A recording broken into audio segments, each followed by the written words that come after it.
All right, gonna sound like a bit of a weird video for today, but it's worth mentioning, and it's gonna be simply okay. Let's see. Can I bring up?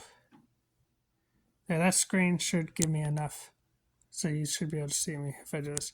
So it's gonna be talking about what happens when we do exposures that are end up becoming compulsions. So I'm pulling this straight from the ADAA. I like to research. I like to read about stuff. And I find that, this is a real thing that can happen, unfortunately, where people are like, I'm doing exposures and I'm doing them and I'm doing hundreds of exposures a day. Like, why is this not working? Is something I hear, unfortunately, quite often, right? And one thing that you can find, these are some helpful questions that the website is suggesting, right? Like, one of them is like, what are you hoping to experience or accomplish when doing the exposures? So for me, I was trying to obtain a certain feeling or the absence of a certain feeling, right? Which is like to habituate into not end up responding the way that I usually do, which is with fear and anxiety. And of course, that can be very problematic because now I've established specific win conditions. And if those aren't met, do I see it as a waste of time? And another question is like, how do you feel after you've done the exposure, right? So of course there's going to be like some level of stress, and at the same time, is the stress just there? Like, are you just making your day more difficult? Like, because I've seen it, like it's a slippery slope, right? Where it goes from like doing 5, 10 exposures a day to hundreds of exposures to even calling off of work to do your exposures. And at that point, it becomes like, is this really helping you? And taking a step back is absolutely incredibly important, which is why, understanding like when you're using value-based exposure exercises, your personal subjective experience, like how are you feeling physically, right? Like where are you feeling it?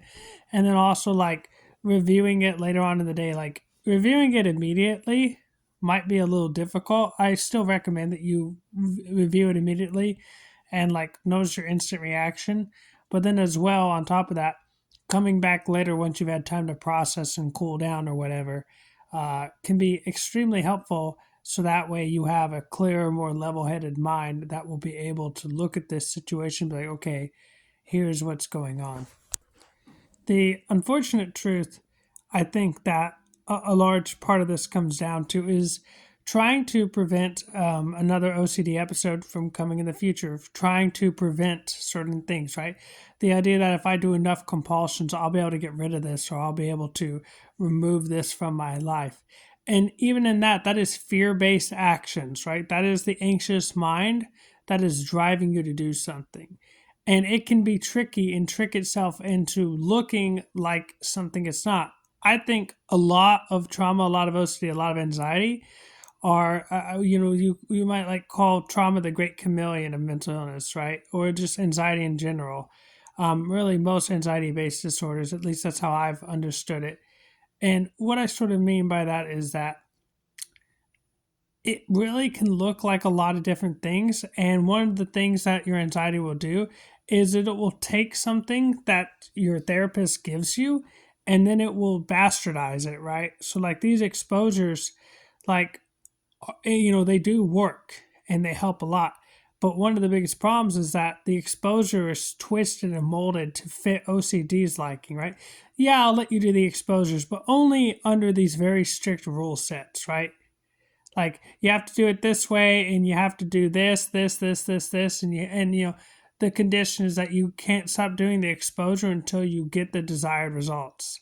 And as long as you play that game of anxiety, you're going to lose. And sometimes it's perfectly okay to take a step back and be like, look, I don't have the energy for this.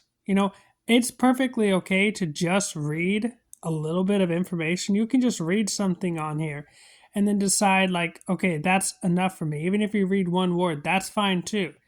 Wherever your threshold is, that's absolutely fine. This idea that you have to push to failure each time is not going to work for most people. Of course, I've seen some people that they absolutely, they want to push through it and they want to urge surf. And then there's other people where like, it's a good idea for them to step back and be able to be like, okay, look, I'm clearly stressed out. I'm clearly not in a good place right now. So let me collect myself so that way I can re engage this task later. And I think that's something unfortunate. Like, even like I've seen people like, once they finish doing the compulsion, then they, or not the compulsion, it is a compulsion, but like the exposure therapy, right? They end up thinking about it more and more and more and more, and they just start ruminating, and it just now dominates their head. It's like, look, if you, one of the most helpful things I've ever done is like setting worry periods or setting exposure periods or setting times, setting schedules. Because OCD is so chaotic and it's just so sporadic that setting a structured schedule for myself has been incredibly important in allowing me to live a meaningful and happy life. So, if I have a worry period, I'm not trying to prevent worrying. And at the same time, I can set that off for later. Like, if I'm going to do an exposure therapy, then I'm going to do that at 9 p.m. Not before, not after. That's what it is. And I can feel the craving, I can feel the desire, and I'm still just going to do it at 9. And at the same time, if I do end up breaking my own rules, so be it. I'm not going to beat myself up. I'm not going to sit there and yell at myself and say, like, this was the only way you can do it, and there's no other way, and how dare you for doing it this way? You should be ashamed of yourself. That's not the goal of this.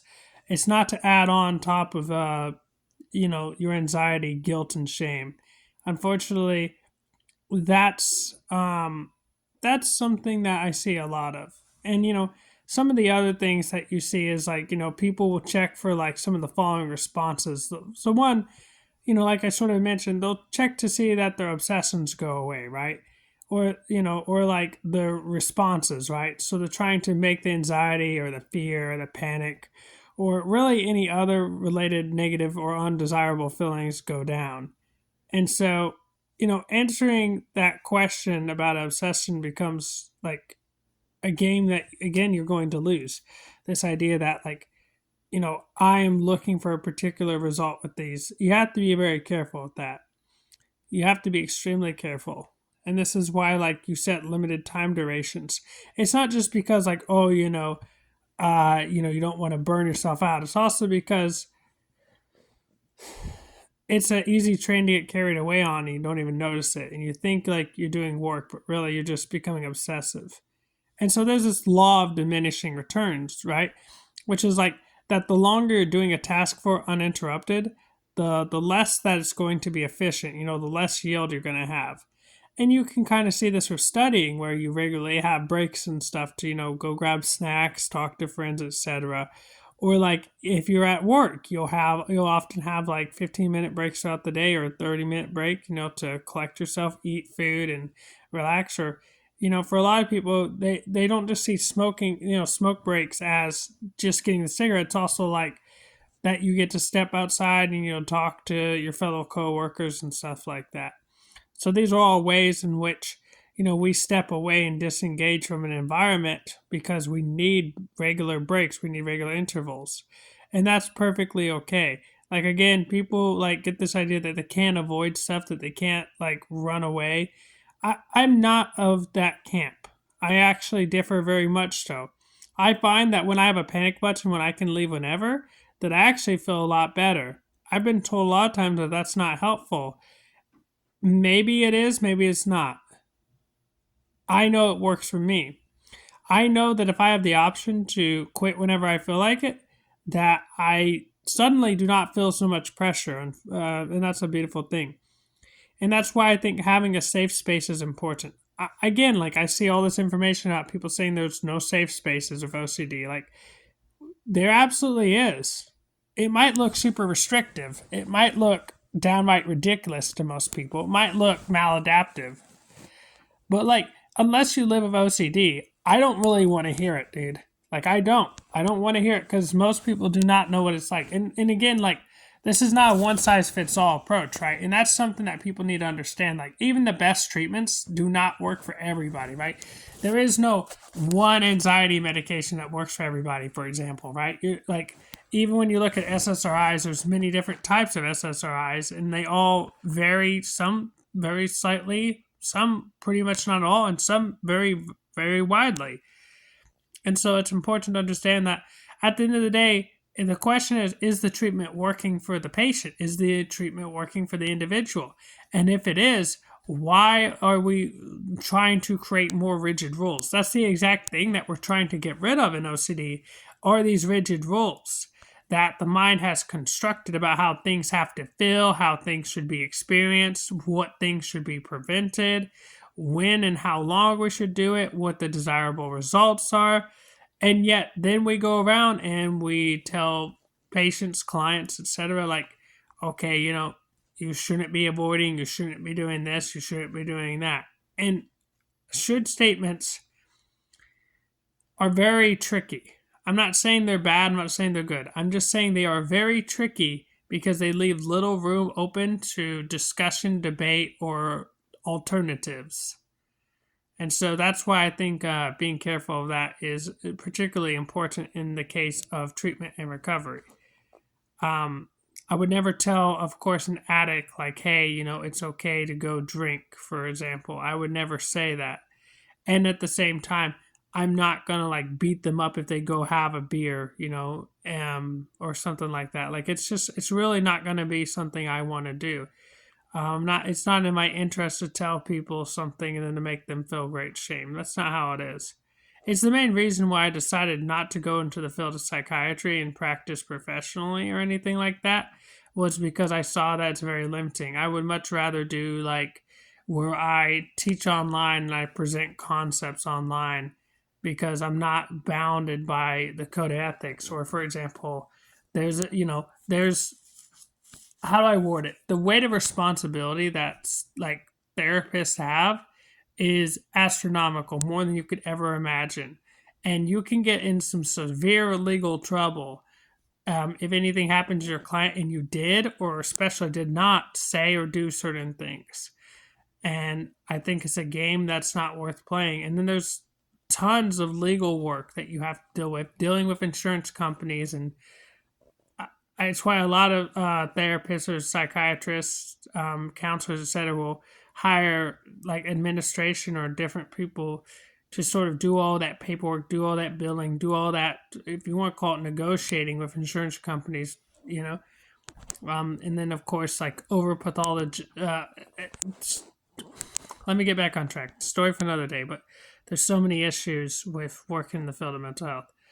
I'd much rather just be a YouTuber who presents information online and just leave it at that, because then like people could take it, they can leave it, they don't have to do anything with it, they can do something with it. It's not my responsibility, right? Like I said, I just put the little disclaimer that this is only for information. It's not medical advice, substitute for therapy, it's not meant to treat, diagnose, cure, or prevent anything, blah blah blah. You get the point, right? And so back to that point, like I think this is why checking, when you're practicing exposures, like understanding and describing your attitude towards it is very good. So like for example, use the continuum below, right? That's what this website is suggesting, right? So like you would ask a client to mark an X where it best fits, right? So feeling better right away, hammering out, pushing through, flexibly choosing, right? These are some of the options that people will see. And so, feeling better right away is like one of those, like, unfortunately, where people will like hope that once they do the exposure, they'll feel, like they're looking for a particular result. And if you're feeling better right away after doing exposure, good job. That's usually a pretty good feeling. That means it's serving its intended purpose, which is habituation or relief.